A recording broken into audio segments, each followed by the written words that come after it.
আজকে আমি আমার বাংলা পাতাবাহার বই থেকে একটা গল্প রিডিং পড়ব। যাদের যাদের রিডিং পড়তে, কোনো সাবজেক্টের রিডিং পড়তে ভালো লাগে না, তারা আমার মতো মজা করে পড়বে, তাহলে ভালো লাগবে, পড়তে ভালো লাগবে। তাহলে আমি এবার শুরু করছি। গল্পর নাম আলো, লেখিকা লীলা মজুমদার।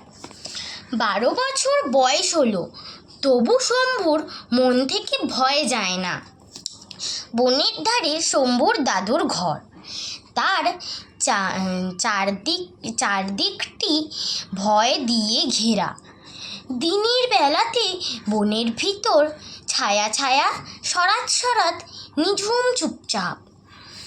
সারা রাত বনের মধ্যে কিসের চলাচলের শব্দ, ঘস ঘস, ফস ফস, মোটমোট ফুসফুস। পাতার ফাঁক দিয়ে বাতাস বয় শোঁ শোঁ। চোখে কিছু দেখা যায় না, সব অন্ধকার আলকাতরা মেখে অদৃশ্য হয়ে থাকে। তারই মধ্যে মাঝে মাঝে এক এক জোড়া চোখ জ্বলে ওঠে দপদপ করে। লাল, সবুজ, নীল তার রং। আর শম্ভু ভয়ে কাঠ হয়ে যায়। গাছের ডালে কিসের যেন ডানা ঝাপটায়, ঝাপুর ঝাপুর। শম্ভু দু কানে আঙুল দিয়ে মাথার ওপর চাদর টেনে চুপ করে শুয়ে থাকে। দাদুর কথায় ভয় ভাঙে না, পিসির আদরে মন মানে না।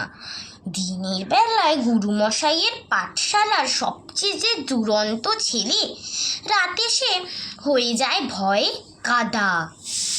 একদিন ঝোড়ো সন্ধেবেলায় পিসি ভেবে ভেবে সারা, ও শম্ভু, অন্ধকার হয়ে গেল এই ঝড় উঠল বলে, কিন্তু তোর দাদু তো এখনো ফিরল না। শম্ভু: ও বাবা, সূর্য ডুবে গেছে কতক্ষণ, সে আমি পারবো না, দাদু এক্ষুনি এসে পড়বে, দেখো। পিসি: কে জানি বাবা, এত রাত তো সে কখনো করে না, একবারটি যা বাপ।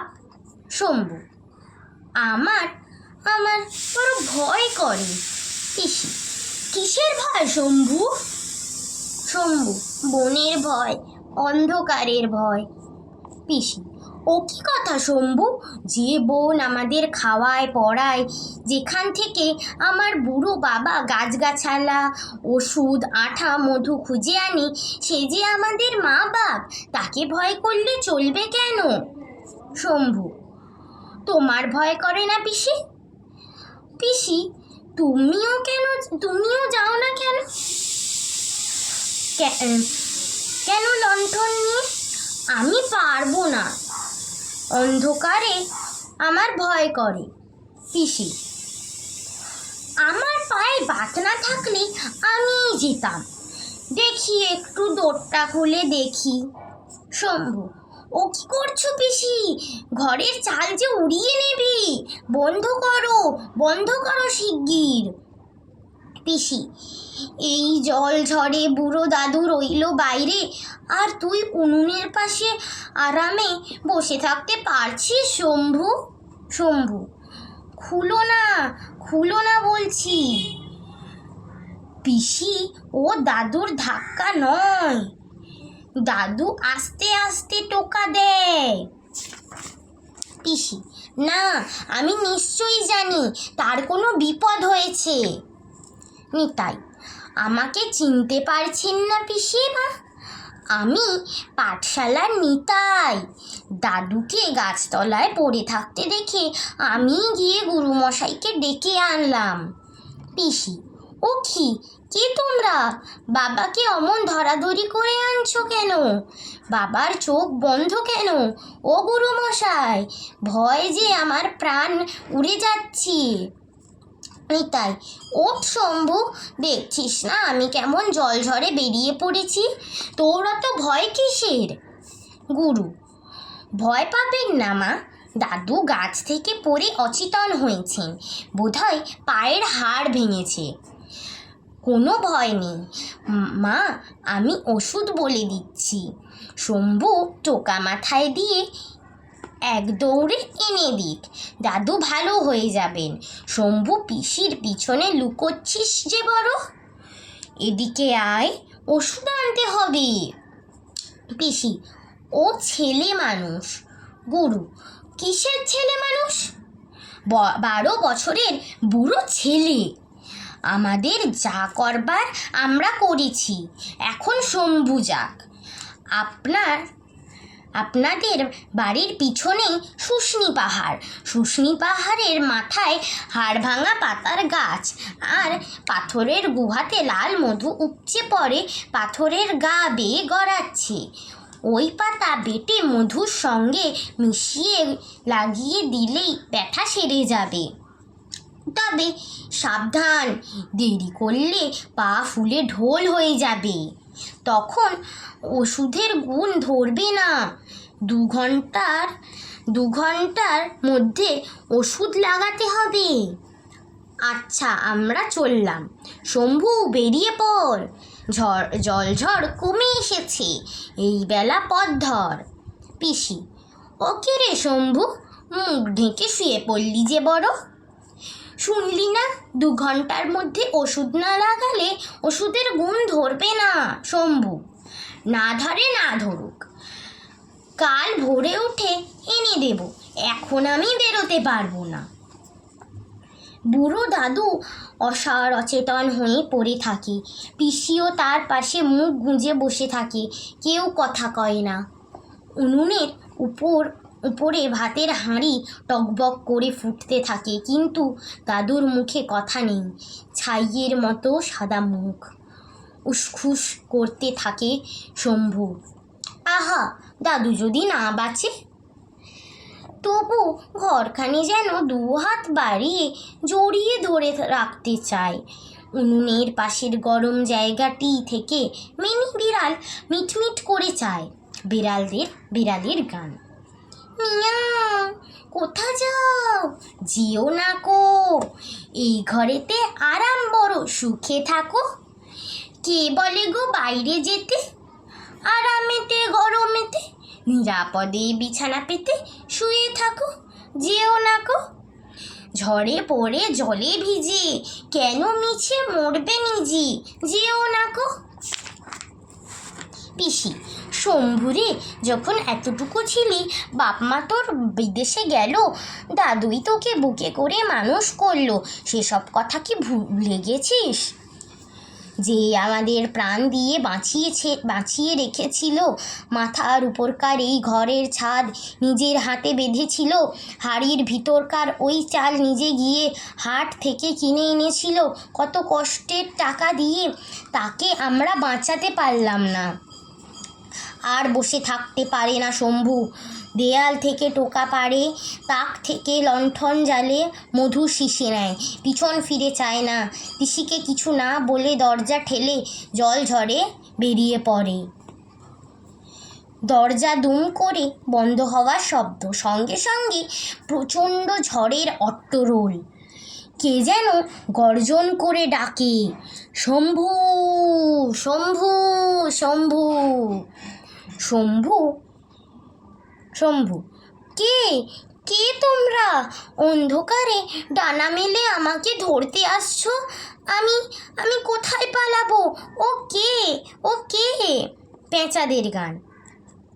হুতুম থুম, কে যায় রাতে, চোখে নেই ঘুম, বাঁকা ঠোঁট ভাটা চোখ, জোরালো পাখা ধারালো নখ।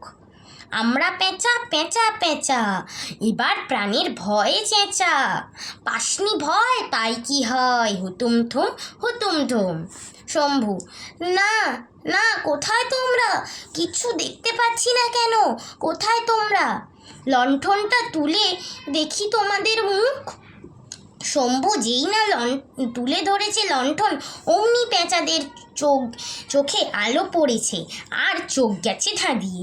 পেঁচারা তখন ডানা দিয়ে মুখ ঝেপে পালাবার পথ পায় না।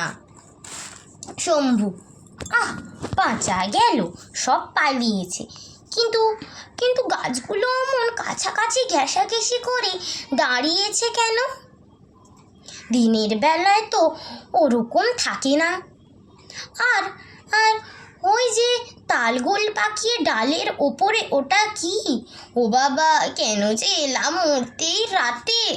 গাছেদের গান। যা ফিরে যা, হাত ধরাধরি, পথ বন্ধ করি, ঝুড়ি নামিয়ে দিই থামিয়ে, দেখ প্রকাণ্ড আমাদের কাণ্ড, পথ জুড়িরই নেই তোর ভয়। শম্ভু, না না না, অমন করে আমাকে ঘিরে ফেলো না। কি করি এখন, কোন দিকে পালাই? দেখি দেখি পালাবার পথ কই? চারিদিকে আলো ফেলে শম্ভু দেখে গাছের ডালে কুণ্ডুলি পাকিয়ে ও তো মোটেই অজগর নয়। ঝুড়িগুলো ওই রকম তালগোল হয়ে গেছে, আর গাছের তলা দিয়ে ওই যে আঁকা বাঁকা চলে গেছে শুষ্নি পাহাড়ে যাওয়ার পথটি। শম্ভু, উফ, বাঁচা গেল। গাছপালা পাতলা হয়ে এসেছে। বাবা, বন জঙ্গলে আমার বড় ভয় করে। কিন্তু ওগুলো কি ছায়ার মতো এ ঝোপের পেছন থেকে ও ঝোপে চলে যাচ্ছে? ও বাবা, কি ওগুলো, বাঘ নাকি? বন বেড়ালদের গান। বনভোজন হবে, আহা বাহবা বাহবা বাহা, বনভোজন হবে কবে? শিকার ধরলে তবে, শিকার ধরকে তবে, আহা বাহবা বাহবা বাহা। তখন উঠে পড়ে শম্ভু, ভয় তার বুদ্ধিশুদ্ধি লোপ পায়। চোখ বুজে এদিক ওদিক ছোটে, হাত থেকে টোকা পড়ে যায়, লণ্ঠন পড়ে যায়, মধুর শিশি মাটিতে গড়াগড়ি খায়, মনসা ঝোপে ঝোপে ঠোক্কর খায়, ঝোপেরা তাকে টিটকিরি দেয়। মনসা ঝোপের গান। কাঁটা ভরা গায়ে ব্যথা দেব পায়, দেখ না ঝোপের মাঝে বাঁকারা লুকিয়ে আছে, তাদের নাম করতে নেই, যারা রক্ত শোষে সেই।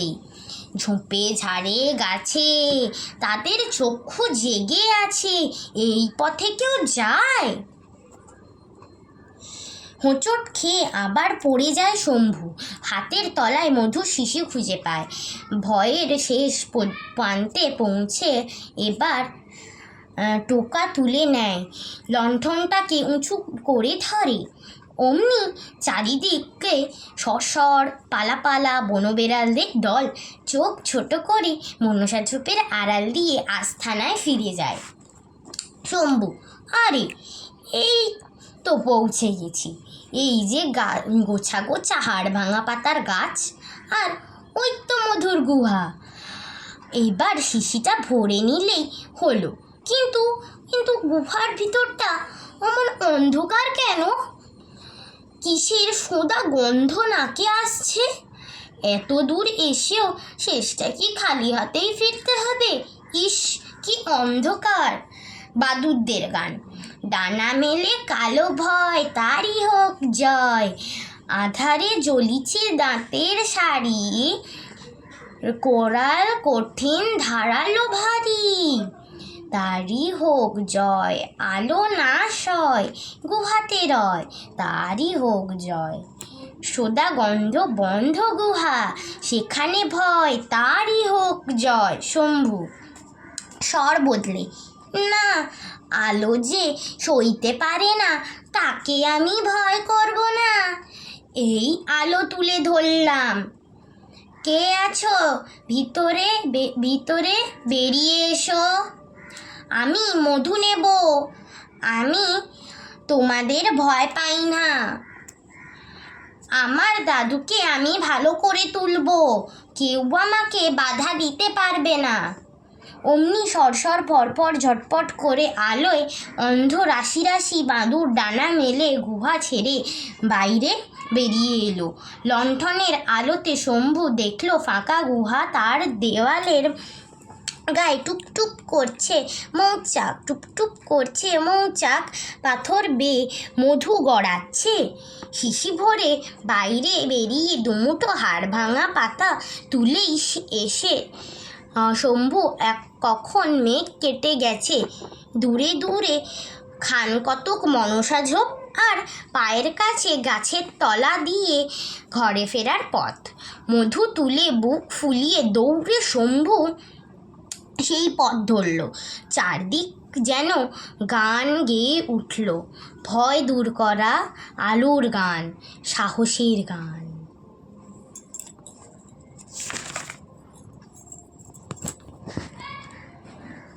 আমি পড়লাম, কেমন লাগলো তোমরা বলবে।